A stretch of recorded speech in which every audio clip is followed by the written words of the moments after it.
बिस्मिल्लाहिर्रहमानिर्रहीम। आज मैं आपके लिए लेके आई हूँ बहुत ही मज़ेदार, टेस्टी और स्पाइसी सी रेसिपी। बहुत मज़े की ये बनती है। आप इसको बनाएंगे आपको ज़रूर पसंद आएगी।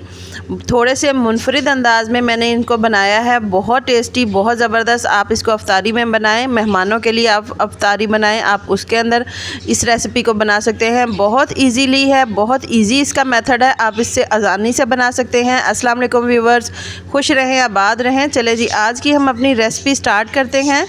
सबसे पहले मैंने यहाँ पर एक बड़ा साइज़ का बर्तन लिया, उसके अंदर मैंने 1 कप के करीब मैदा ऐड किया है। अब इसके अंदर मैंने सेम 1 कप के करीब घर में जो आटा यूज़ होता है वो मैंने इसके अंदर ऐड किया है। थोड़ा सा मैंने इसके अंदर ज़ीरा ऐड किया है, आधा चम्मच के करीब नमक और 1 से 1.5 चम्मच के करीब मैंने घी इसके अंदर ऐड किया है। आप घी को मेल्ट करके भी इसके अंदर ऐड कर सकते हैं। अब जो घी है वो इसको मैं आटे के अंदर अच्छी तरीके से मसल लूँगी ताकि ये घी जो है वो अच्छी तरीके से इसके अंदर मसल के मैं मिक्स कर लूँ। अब थोड़ा थोड़ा पानी, नीम गर्म पानी मैं इसके अंदर ऐड करती जाऊँगी और आटा मैं गूंद लूँगी। आटा तकरीबन मैं गूंद चुकी हूँ। अब इसको हाथों की मदद से थोड़ा सा मज़ीद मसलेंगे। ये देखें, मैंने बाउल के अंदर ऐड किया है। अब 15 से 20 मिनट के लिए इसको मैं ढक के रख दूँगी। यहाँ पर मैंने बॉयल किए हुए आलू लिए हैं। आलू जो हैं इनको मैंने मैश कर लेना है मैशर की मदद से। आप वैसे भी इसको कश कर सकते हैं। थोड़ा सा मैंने इसके अंदर सब्ज़ धनिया ऐड किया है, थोड़ा सा मैंने इसके अंदर नमक ऐड किया है, थोड़ी सी सुर्ख मिर्च और थोड़ा सा मैं इसके अंदर चाट मसाला ऐड करूँगी। चाट मसाले का बहुत ज़्यादा टेस्ट अच्छा आता है। थोड़ी सी मैंने इसके अंदर हल्दी ऐड की है। थोड़ा सा इसके अंदर मैं ज़ीरा ऐड करूँगी। आप ज़ीरा पाउडर भी ऐड कर सकते हैं। अब हाथों की मदद से इसको अच्छी तरीके से मिक्स करेंगे ताकि मसाले जो हैं वो आलू के अंदर अच्छी तरीके से मिक्स हो जाएं। ये मसाले जो हैं वो मेरा तैयार हो चुका है। अब मैंने यहाँ पर आटा जो गूंद के रखा था उसके मैंने पेड़े तैयार किए हैं। पेड़े तैयार करने के बाद छोटे छोटे पेड़े तैयार किए हैं। छोटी सी बिल्कुल रोटी इस तरीके से हम इसको बेल लेंगे। अब मैं बताऊँगी कि इसको हम कवर किस तरीके से करेंगे।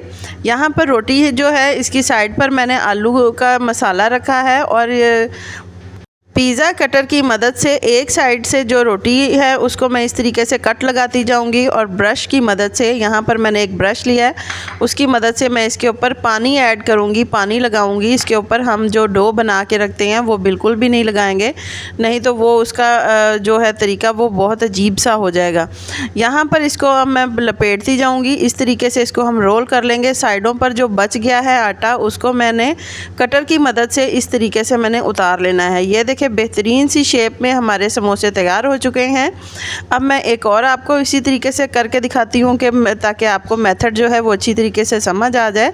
ये देखिए, मसाला मैंने एक साइड पर यहाँ पर रखा है। अब कटर की मदद से मैंने, जो पिज़्ज़ा कटर होता है उसकी मदद से मैंने बारीक बारीक कट लगा लेने हैं। इसके ऊपर मैं हल्का सा लगाऊंगी पानी और इस तरीके से साइडों से पहले उठाकर फिर साइडों से फोल्ड करेंगे और कवर करके हम इसको रोल कर लेंगे। और जो अगर साइडों से बच जाए तो उसको कटर की मदद से हम कट कर लेंगे। यहाँ पर ऑयल गरम हो चुका है। गरम करने के बाद ये जो मैंने सारे समोसे बना के रखे हैं वो मैं इसके अंदर ऐड करती जाऊँगी बारी बारी और इनको हम गोल्डन ब्राउन करेंगे। स्लो फ्लेम पर हम इसको फ्राई करेंगे क्योंकि जो हमने इसको रोल किया है, रोल करने के बाद इसके अंदर भी जो आटा है, जो डो है वो इसके अंदर भी मौजूद होती है। उसको पकने में थोड़ा सा टाइम लग जाता है, इसलिए स्लो फ्लेम पर जब करेंगे तो ये बहुत ही ज़बरदस्त क्रिस्पी, ऊपर से बहुत ज़बरदस्त क्रिस्पी होंगे, अंदर से ये सारे अच्छी तरीके से पक जाएंगे। ये देखें, सारे समोसे तैयार हो चुके हैं। इसके साथ मैंने पुदीने की, धनिए की चटनी तैयार की है। बहुत ही ज़्यादा मज़े की ये रेसिपी है। बच्चों को इस शेप में समोसे बहुत पसंद आते हैं। रमज़ान में क्योंकि बच्चे रोज़ा रखना पसंद करते हैं तो उनके लिए अगर इस तरीके से आप चीज़ें बनाएंगे तो आपको बहुत ज़्यादा इजीली बना सकते हैं और उनको बहुत पसंद आएंगी। अगर आपको मेरी ये रेसिपी पसंद आए तो प्लीज़ इसको लाइक करें, शेयर करें, मेरे चैनल को सब्सक्राइब करें। अल्लाह हाफ़िज़।